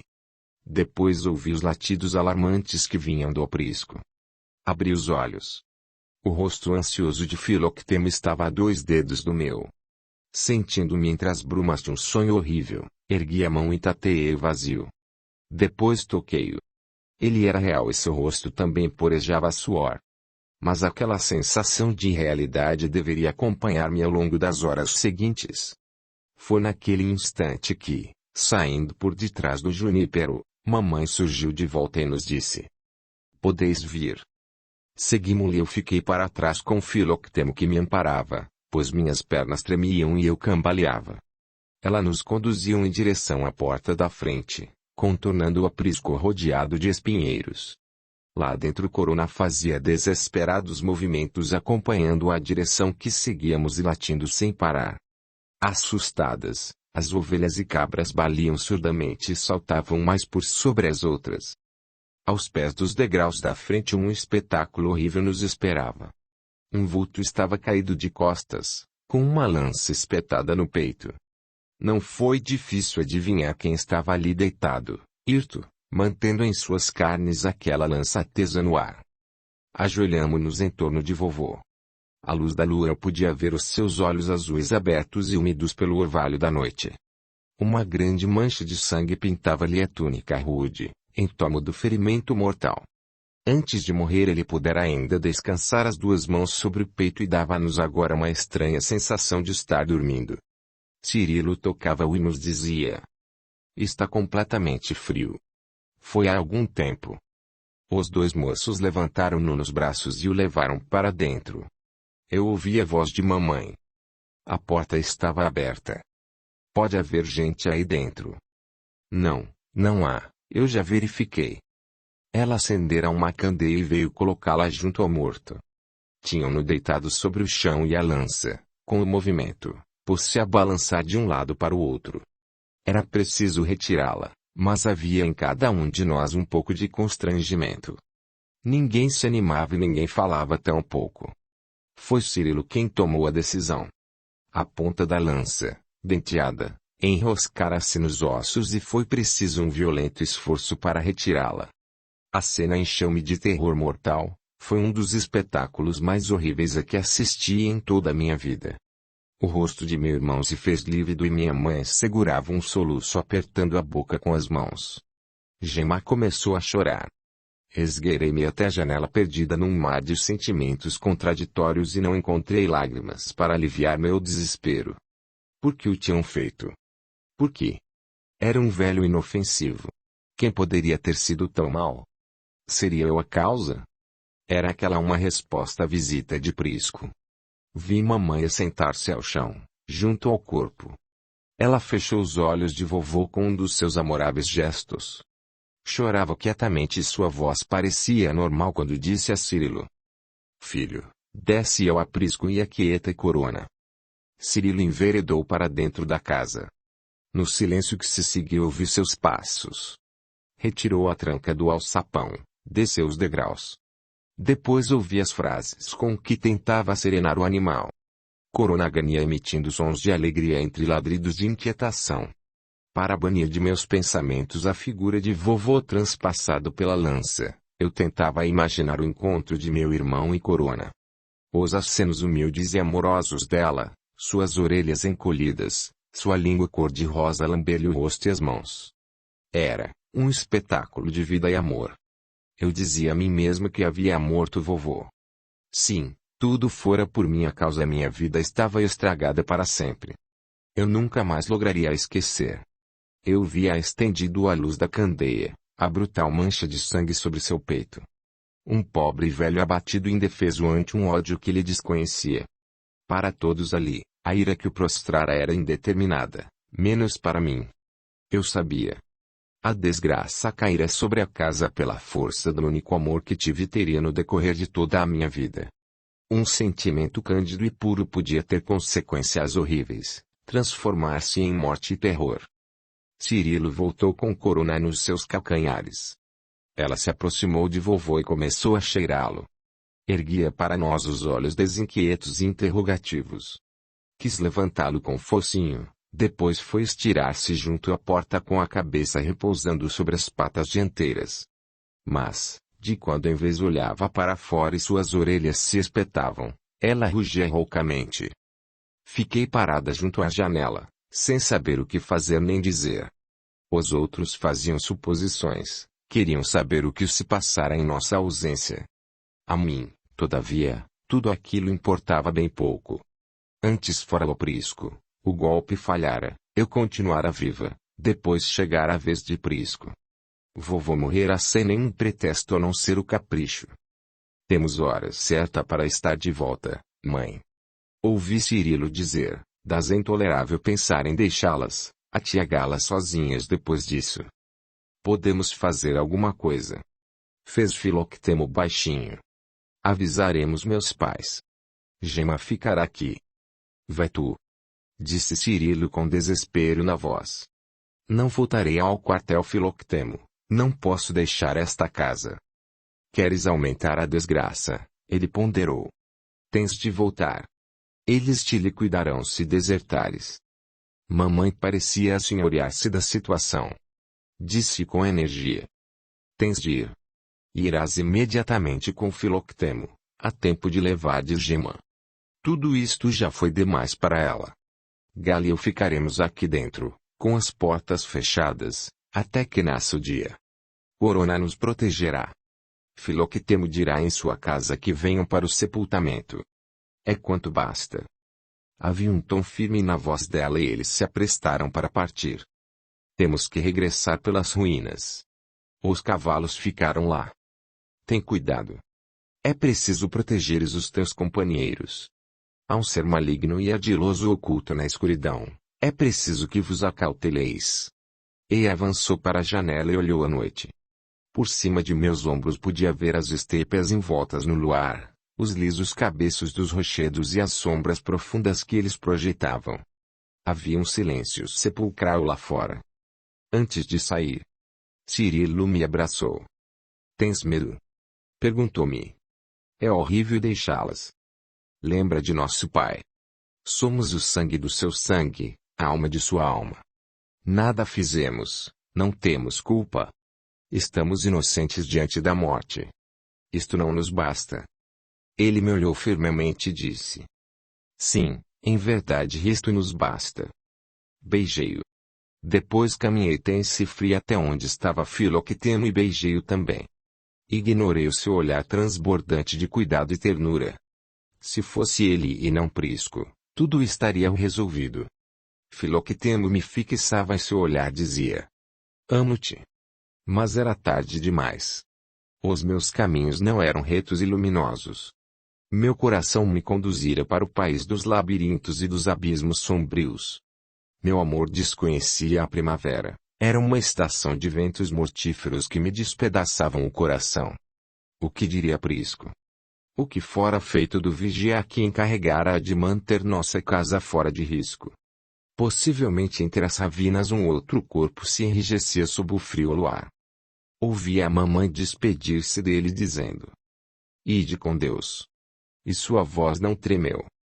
Mamãe ergueu a porta do alçapão, depois desceu-a. Iam passar pelos fundos.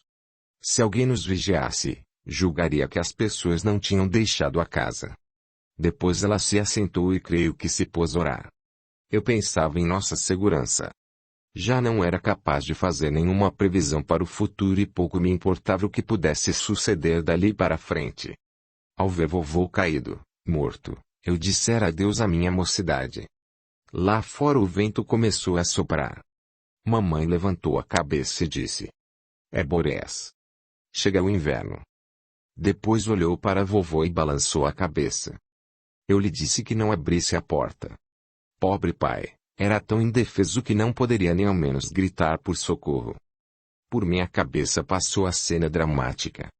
De algum modo, lançando mão de qualquer estratagema, tinham conseguido que lhe abrisse a porta. Ter-se-iam desculpado com pedidos de informes. Uma ideia fulminante me passou pela cabeça.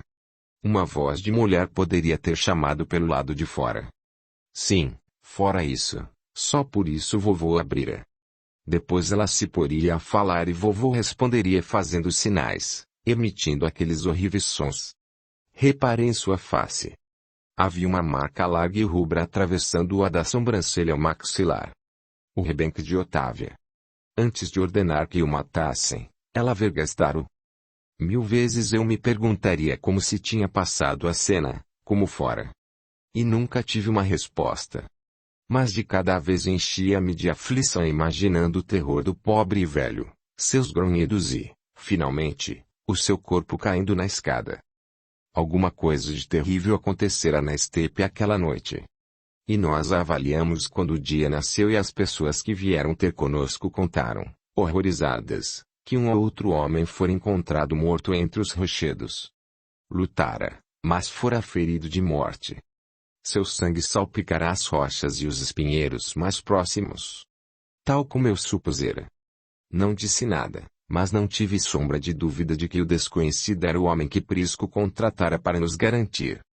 De tarde, quando seguimos para o enterramento, cruzamos com Prisco na estrada.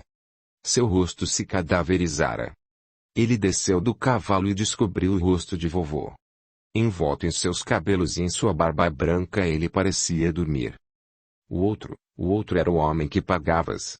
Perguntei num sopro. Ele me olhou assentindo.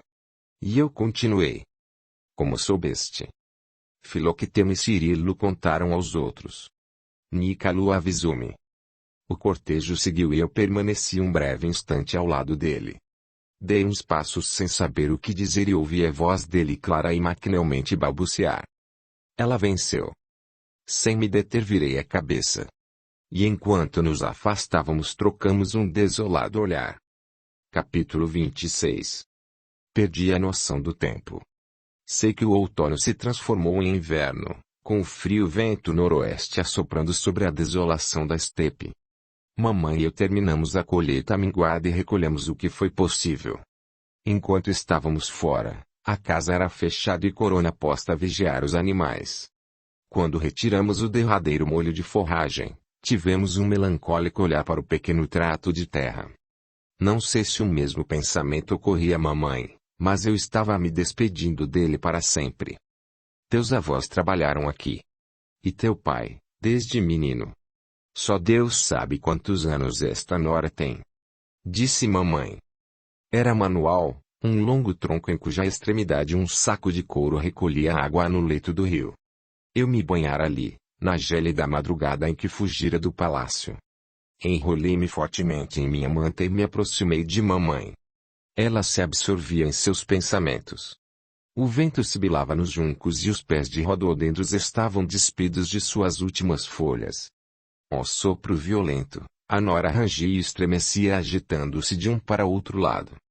Ao voltar atravessamos a minúscula vinha feita de desolados e antigos troncos enroscados como serpentes ressequidas.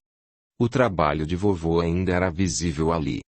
Os espaços estavam livres das ervas ruins e molhos de palha tinham sido amontoados rente aos troncos para protegê-los.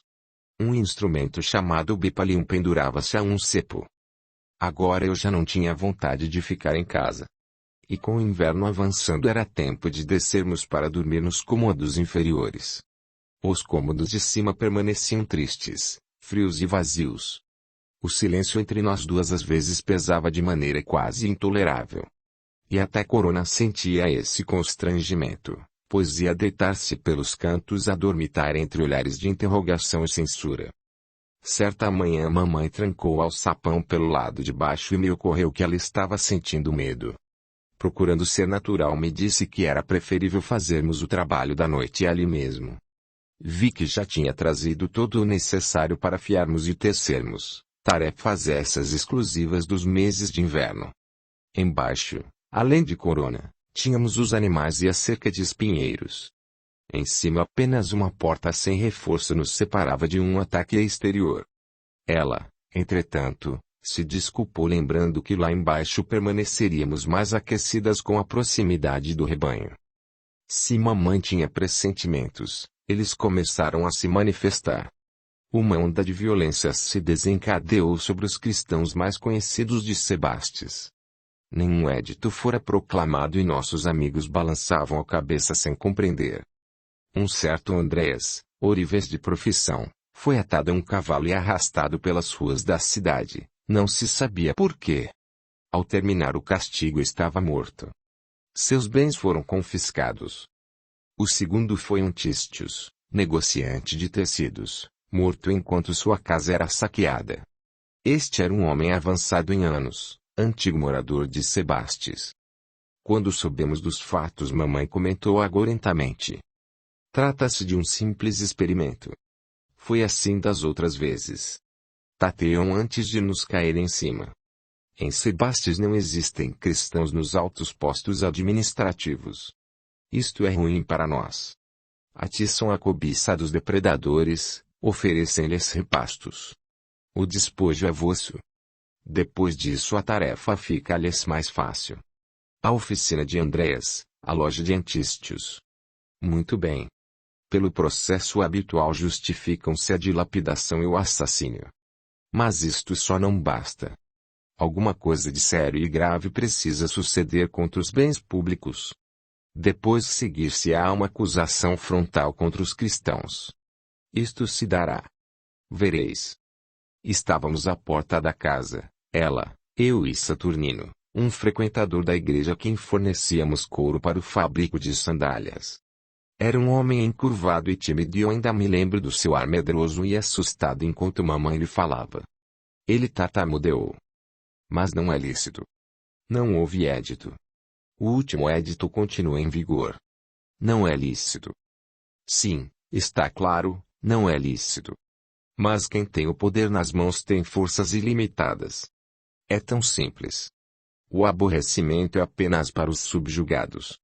Os dominadores são sempre inocentes, dizem que não podem evitar. A ordem tem de ser mantida nos países estrangeiros. E não há quem os acuse. Quem poderia sustentar uma acusação contra o poder romano? Acusação? Mas a oficina e o armazém saqueados, Andréas e Antístios mortos. E onde encontrar testemunhas que atestem ter visto apaniguados dos romanos ordenando o assassínio e o saque? Mas todos sabem que foram eles. Sempre soubemos que foram eles. Mas recorra a população de Sebastes inteira. Saia batendo de porta em porta, perguntando se alguém viu Andréas ser arrastado pelas ruas, ou Antístios ter a cabeça arrebentada por um golpe de sabre. Ninguém viu. Baterão a porta em tua cara e correrão para o fundo da casa. Saturnino tinha um ar apalhermado. Mamãe prosseguiu. Os fortes têm a maioria do seu lado. Os romanos são os proprietários do mundo. Mas no caso da morte de teu pai, vais fazer alguma coisa? Fazer o quê? Acusar a quem? Não sei. Talvez recorrer ao praetor peregrino, ao praetor urbano. As cortes de justiça são romanas. E eles apresentam também os melhores álibis, as melhores provas. Fica descansado, já vivi o suficiente para ver o melhor e o pior. Foi assim antes, vai ser assim agora e talvez continue depois. Mas até quando? Não sei até quando. Sei que não nos deixaremos vencer. Dias depois, quando viemos a saber que um dos armazéns da nona fora incendiado, ela sorriu tristemente. Eram provisões de víveres, especialmente de trigo. Aquela chama ateou também o fogo de toda uma série de violências indescritíveis. Depois de 15 anos, o medo voltou a se instalar nos corações. Ainda não tínhamos recolhido a dispensa comunal a nossa cota da colheita e mamãe, com as modificações efetuadas na igreja, decidiu não levá-la. A igreja, pelo que estávamos informados, já não se preocupava com os necessitados da cidade. Os cristãos particularmente ficariam com o encargo de auxiliar quem e quando fosse possível. Depois de ter tomado aquela deliberação, mamãe passou 2 dias inquieta. No terceiro voltou atrás. Reuniu o que pôde no Prostelum e decidiu que eu iria à igreja. Conversaria com o diácono e procuraria saber se alguém necessitava de nossa contribuição. Meliton fora recrutado e um homem desconhecido substituiu como diácono, em suas ausências. Percebi que as modificações pelas quais passava a igreja iam bem mais longe do que eu podia imaginar. O novo critério adotado era agora o seguinte: os bens da comunidade estão divididos em 2 partes. Os bens temporais, que ficarão na propriedade privada de seus membros. E os bens espirituais, que constituem o tesouro comum. Agradeci os informes e regressei. Bem, disse mamãe contraindo os lábios. Nossos grãos voltam para seus lugares. E a menos que nos suceda o que sucedeu à nona, saberemos o que fazer com eles. Essa da divisão dos bens em temporais e espirituais. Até certo ponto é bem imaginada. É sem dúvida sempre mais fácil repartir os bens espirituais retendo os materiais. Muita gente vai aplaudir a medida. Ela riu, mas sua risada soou falso. E vão levar tudo muito a sério. Conheço a alma humana. Jesus sugeriu que dessemos a César o que é de César, a Deus o que é de Deus. Isso quer dizer que, em face das necessidades espirituais, devemos despender bens espirituais. Em face das necessidades materiais, os bens materiais, é tão simples. Ela sacudiu os ombros e o assunto ficou encerrado. Houve reunião nas ruínas e nela soubemos que o defensor Civitatis estava em ação. O clima da reunião foi de melancolia, a antiga alegria espontânea e sadia parecia morta. Cúdio e Valente estiveram presentes ao inquérito levado a efeito no incêndio da nona. Os vigias juraram que os incendiários usaram como instrumentos cruzes inflamadas. Tinham surgido da noite, embuçados, empunhando aqueles símbolos em combustão. O magistrado se impressionara, ou fingira impressionar-se. Tudo parecia dar uma ideia de vingança. O que recordava aquelas cruzes? Era preciso aplicar as leis, aproveitar aquelas óbvias circunstâncias, era preciso que os cristãos aprendessem o significado da justiça. E para tanto, os soldados romanos são muito competentes. E em que número estão ainda em Sebastes? Uns 15 ou 20. Espero que não exijam nossa participação em tais empresas. E se formos mandados? Somos obrigados a obedecer. Então Cisênio fez uma pergunta e sua voz pareceu-me soar estranhamente clara e forte. Já pensastes no que será de nós, se formos denunciados? Houve uma pausa. Pelo amor de Deus, disse Gorgônio, isso não pode acontecer. Senti um aperto no coração. Pode acontecer, Gorgônio, era a voz de anjo. Pode acontecer. O outro comentou lentamente. Seria horrível. Mas nós não recuaremos. Somos muitos, eles não se atreveriam. Houve outro silêncio pesado e amargo. Foi Gorgônio quem tornou a falar. É inútil fazer previsões. Dentro em pouco saberemos. Lá fora estava muito frio, porém no interior das ruínas as tochas acesas faziam o ar mais quente.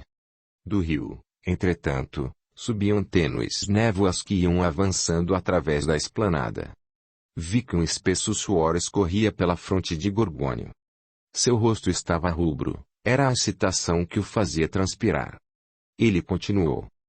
Somos muitos e sei que seremos coerentes, firmes, um encadeado ao outro como uma corrente que não poderão partir. Estremeci ao ouvir aquela imagem. Uma corrente que não poderão partir. Como um raio, o sonho de Filoctemo veio-me à cabeça. A corrente e seus elos. Gorgônio seguia dizendo. E se formos uma forte corrente, nós os deteremos. Eles não conseguirão passar, por Deus que não. Eu guardava a impressão de estar com febre. Minhas têmporas latejavam, sentia-me arder, meu coração disparava às vezes, outras parecia deter-se. Nos hiatos faltava a minha respiração. Deus do céu, o que precisava ainda acontecer? O fardo pesava a cada instante. Era urgente que Deus me desse forças para transportá-lo até onde fosse preciso. Tive um impulso absurdo de correr até minha mãe e contar-lhe tudo, mas não sei porquê, temi que ela me olhasse com horror. Diante de tudo quanto acontecera o meu comportamento iria parecer-lhe irônico e frio. Voltei para casa como um automato hirto e mudo, e mamãe não me prestou atenção, engolfada em seus próprios pensamentos. E daí para frente tudo correu muito rapidamente. Episódios lamentáveis, envolvendo pessoas inocentes e respeitáveis se sucediam. Raro era o dia em que não tomávamos conhecimento de algo de novo e de terrível. Tinham aprimorado uma técnica nova. Cercavam casas pela madrugada, impossibilitando a saída dos moradores. Em seguida assoltavam os vigamentos principais que sustinham a cobertura. As construções primitivas e de especial feitio, como aquelas de Sebastes, serviam excepcionalmente à prática. Os moradores morriam esmagados como ratos. E quando a população timidamente estranhava aquelas portas estaqueadas, as passagens pregadas, alegavam que se protegia, para impedir a entrada dos desavisados e prevenir acidentes. Assim os desabamentos sucederam-se naquelas semanas. Eu teria preferido não saber de tudo aquilo, porém mamãe não se furtava de comentar cada uma das novidades que chegavam aos seus ouvidos. Éramos apenas duas e tínhamos que nos tolerar. E se fosse para escolher entre os nossos silêncios e as palestras macabras, eu preferia estas. Ela conhecia quase todas as pessoas envolvidas nos trágicos desabamentos. Tinha sempre algo a contar, a comentar a respeito delas e, desse modo, passávamos as horas. A última reunião da fortaleza se mantinha em minha mente como uma lembrança irremovível. Eu sabia que o risco que Cirilo corria não escapara à mamãe, entretanto, como se tivéssemos combinado, nunca tocávamos naquilo. Mas nossas cabeças trabalhavam e isso eu percebia por fragmentos de frases, pálidas insinuações entre um assunto e outro. Uma tarde, Prisco apareceu e eu o vi aproximar-se com laço e fatigado olhar. Sentamo-nos nos degraus da escada enquanto as sombras da noite se anunciavam e nossa conversa se arrastou entre pausas e monossílabos que o vento arrastava fazendo-nos voltar a nos consultar um ao outro dizendo: Como? Desculpa, eu não ouvi direito. Depois entrou mais diretamente no assunto. Cirilo pedira-lhe que viesse. Meu irmão não se sentia tranquilo. Pensava na forragem que podia não dar para os animais todos. Além de tudo, não valia a pena sairmos todos os dias. Depois do que tem acontecido aos outros, dentro de suas casas, não vejo em que possa resolver fecharmos-nos em nossas casas. A casa em que morais é diferente pela construção. Seria impossível remover a rocha. Ele disse com energia. Mamãe se aproximou por nossas costas e eu lhe falei das preocupações de Cirilo. E o que meu filho sugere como melhor? Que levem uma parte do rebanho ao mercado. Levar uma parte do rebanho ao mercado? Mas as crias acabam de nascer. E contamos com elas para repor as perdas sofridas. É o que lhe parece mais acertado. Sei que não tenho nenhum direito, mas também penso como ele. E se pudesse, tirá-las-ia daqui. Mamãe ficou pensativa e depois comentou. São muitos fios que nos prendem uns aos outros. E quando o primeiro cair, cairemos todos. Prisco mudou de posição e eu via uma luz mais favorável. Estava pálido, com uma expressão grave e desolada. Eu lhe disse de novo, Pino. Por que não voltas à tua pátria? De todos nós és o que pode partir, o que tem os caminhos abertos. Desejarias que eu fosse? Sim, desejaria. Como, em sã consciência, poderia querer-te neste clima de tensão, angústia e terror? Sim. Concordou minha mãe. Por que ficar? Pudesse dizer a meu filho vai-te. Eu lhe diria. Prisco não respondeu de pronto. Seu olhar se perdeu num ponto no horizonte da estepe. Depois murmurou. É tarde demais. Não, não é tarde, insistiu minha mãe. Segue, segue correndo para tuas verdes campinas, para os bosques, o mar azul de teu rincão natal. Ele não disse nada. Eu o olhava e todo o meu ser era amor por ele. Mamãe entrou. Estava sentado num degrau inferior, então apertei sua cabeça contra o meu peito e acariciei-lhe os cabelos escuros e pesados. Não se moveu. A luz nos ofuscava e fechamos os olhos. Quando tornei a abri-los, mamãe olhava para nós piscando os olhos, sem compreender. Sorri para ela, fraca e trêmula, mas não repeli a cabeça dele. Ela compreendeu. Disse.